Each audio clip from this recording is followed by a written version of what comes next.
একজন বললেন, হে বন্ধুগণ, আমার মনে হয় এখানে আমরা দীর্ঘ সময় ঘুমিয়ে পার করছি। তোমাদের মতামত কি? অন্যজন বললেন, আমার মনে হয় পূর্ণ একদিন আমরা নিদ্রিত ছিলাম, কারণ যে ধরনের ক্ষুধা পিপাসায় আমরা অনুভব করছি তাতে তাই মনে হয়। তৃতীয়জন বললেন, সকালে ঘুমিয়েছি, এই দেখো সূর্য এখনো ডুবে যায়নি। আমার মনে হয় একটি একটি দিবসের অংশই আমরা ঘুমায় অতিক্রম করেছি। চতুর্থ জন বললেন, ছাড়ো এইসব মতভেদ, আল্লাহই ভালো জানে আমরা কতকাল এখানে ঘুমিয়েছি।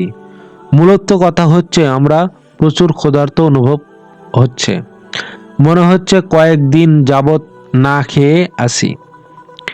আমাদের একজনে এখনই শহরে গিয়ে কিছু খাদ্য ক্রয় করে নিয়ে আসা উচিত, তবে তাকে অবশ্যই সতর্কতা ও সাবধানতা অবলম্বন করতে হবে, কারণ লোকেরা যদি আমাদের অবস্থান সম্পর্কে জেনে ফেলে তবে তারা আমাদেরকে হত্যা করতে পারে কিংবা আমাদেরকে ফিতনায় ফেলে দিন পালন থেকে বিরত রাখতে পারে। তাকে আরেকটি বিষয়ে সাবধান হতে হবে, কোনোভাবেই যেন হারাম খাদ্য ক্রয় না করা হয়। সেজন্য সে যাচাই বাছাই করে হালাল খাদ্যটি ক্রয় করবে। তাদের একজন সাবধানতা ও পূর্ণ সতর্কতার সাথে ভীত সমস্ত অবস্থায় শহরে প্রবেশ করলেন। তিনি দেখলেন কোনো কিছুই আর আগের মতো নেই। ঘরবাড়িগুলো পরিবর্তন হয়ে গেছে। পুরাতন পরিত্যক্ত ঘরের স্থলে বিশাল প্রাসাদ শোভা পাচ্ছে। আগের রাজপ্রাসাদগুলো পরিত্যক্ত অবস্থায় পড়ে আছে। তিনি এখন যে সমস্ত চেহারা দেখছেন সেগুলো পরিচিত কোনো লোকের চেহারা নয়। নদীর স্রোত আগের মতোই চলছে বয়ে, পরিবর্তন রূপ ধারণ করে ঘরবাড়ি বন বনানী ঠিকই আছে, শুধু নেই আগের মানুষগুলো। তার দৃষ্টি বিচলিত হলো, এইদিকে সেই দিকে চোখ ঘোরাতেই লোকেরা সন্দেহ পোষণ করতে লাগলো এবং তার চলার ভঙ্গিতে মানুষের সন্দেহ দানা বেঁধে উঠল। পরিবেশের লোকেরা তাকে ঘিরে ধরলো। উপস্থিত লোকদের একজন তাকে জিজ্ঞেস করলো, আপনি কি এখানে অন্য দেশ থেকে এসেছেন? এত চিন্তা করছেন কি নিয়ে? অনুসন্ধান বা করছেন কি? তিনি বললেন, আমি এখানে অপরিচিত কেউই নই। আমি কিছু খাদ্য ক্রয় করতে চাই, কিন্তু কোথায় তা বিক্রয় হচ্ছে আমি তা জানি না। একজন লোক তার হাত ধরে খাদ্যর দোকানে নিয়ে গেল। সেখানে গিয়ে তিনি রূপার তৈরি কয়েনটি দিরহাম বের করলেন। দোকানের মালিক দিরহামগুলো হাতে নিয়ে ঘুরিয়ে ফিরিয়ে দেখলেন এ তো ৩০০ বছরের অধিক সময় আগের তৈরি। সে ভাবল এই ব্যক্তি হয়তো কোনো গুপ্তধন পেয়েছেন। সম্ভবত এই দিরহামগুলো ছাড়া তার কাছে বিপুল পরিমাণ দিরহাম রয়েছে। দোকানের মালিক বাজারের লোকদেরকে ডেকে একত্রিত করলো। এবার গুহাবাসীর লোকটি বলল, হে লোক সকল, দেখুন আপনারা যা ভাবছেন বিষয়টি আসলে তেমন নয়। এই মুদ্রাগুলো লুকোয়িত অসংখ্য সম্পদের কোনো অংশই নয়। গতকাল মানুষের সাথে কোনো এক লেনদেনের সময় তা আমার হস্তগত হয়েছে, আর এই তো আজ আমি তা দিয়ে কিছু খাদ্য ক্রয় করতে যাচ্ছি। আপনারা তাতে এত আশ্চর্যবোধ করছেন কেন? এর কোনো কারণ তো আমি খুঁজে পাচ্ছি না। আর কোনই বা সন্দেহের উপর নির্ভর করে আমার বিরুদ্ধে গুপ্তধন পাওয়ার এবং তা লুকিয়ে রাখার অপবাদ দিচ্ছেন। এই কথা বলে তাদের ব্যাপারটি মানুষের কাছে প্রকাশিত হয়ে যাওয়ার ভয়ে তিনি স্থান ত্যাগ করতে চাইলেন, কিন্তু লোকেরা কিছুতেই তাকে ছেড়ে দিতে রাজি হলেন না। ভিড় ভেঙে দিয়ে কিছু লোক একাকী তার সাথে নম্র ভাষায় কথা বলতে লাগলো।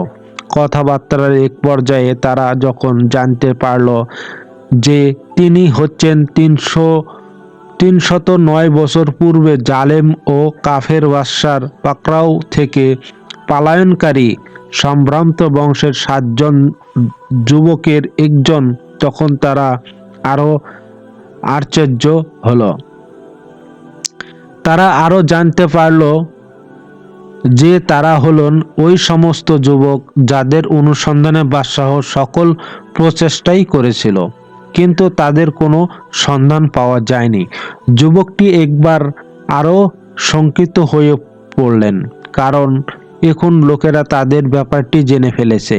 তাই তিনি নিজের ও তার সাথীদের জীবন নাশের ভয়ে পালাতে উদ্যত হলেন। লোকদের মধ্য হতে একজন বলল, হে ভাই, তুমি ভয় করো না। তুমি যে জালেম বাদশাহর ভয় করছো, সে তো প্রায় 300 বছর আগেই ধ্বংস হয়েছে। এখন যিনি এই রাজ্যের বাদশাহ, তিনি আপনার সাথীদের মতোই একজন মুমিন বান্দা।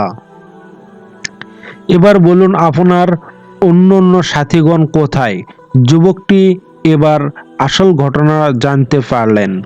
ইতিহাসের সেই দীর্ঘ দূরত্ব তিনি উপলব্ধি করতে পারলেন, যা তাকে মানব সমাজ থেকে আলাদা করে রেখেছে। তিনি বুঝতে পারলেন এখন তিনি মানুষের মাঝে চলমান একটি ছায়া ব্যতীত আর কিছুই নন। এরপর তিনি লোকদের উদ্দেশ্যে বললেন, আমাকে গুহার অভ্যন্তরে বন্ধুদের কাছে যেতে দাও। আমি তাদেরকে আমার ও আপনাদের অবস্থা সম্পর্কে সংবাদ দেব। তারা দীর্ঘক্ষণ যাবৎ আমার অপেক্ষায় আছেন। আমার আশঙ্কা হচ্ছে তারা আমার ব্যাপারে চিন্তিত আছেন। তখনকার বাদশাহ তাদের খবরটি জেনে ফেললেন। তিনি গুহাবাসীদের সাথে সাক্ষাৎ করার জন্য ব্যাকুল হয়ে উঠলেন এবং দ্রুত গুহার দিকে চলে আসলেন। তিনি তাদেরকে উজ্জ্বল চেহারা ও জীবিত অবস্থায় দেখতে পেলেন। তাদের সাথে মুসাফা ও আলিঙ্গন করলেন। তিনি তাদেরকে রাজপ্রাসাদে আহ্বান জানালেন এবং তথায় স্থায়ীভাবে বসবাস আমন্ত্রণ জানালেন। তারা সাফ জানিয়ে দিলেন, নতুনভাবে জীবন যাপনে আমাদের কোনো আগ্রহ নেই। আমাদের ঘরবাড়িগুলো বিলীন হয়ে গেছে। পিতামাতা ও সন্তান সন্ততির কেউ জীবিত নেই এবং আমাদের মাঝে এবং স্বাভাবিক জীবন যাপনের মাঝে দীর্ঘদিন যাবৎ কোনো যোগসূত্র নেই। সুতরাং এই পার্থিব জীবনের দিকে ফিরে গিয়ে আর লাভ কি? অতঃপর তারা আল্লাহর নৈকট্য লাভের আবেদন করলেন, তার কাছে ফেরত যাওয়াকেই পছন্দ করলেন এবং তার প্রশস্ত রহমত দ্বারা তাদেরকে ঢেকে নিতে প্রার্থনা করলেন। কিছুক্ষণের মধ্যেই তারা মৃত্যুর কোলে ঢলে পড়লেন।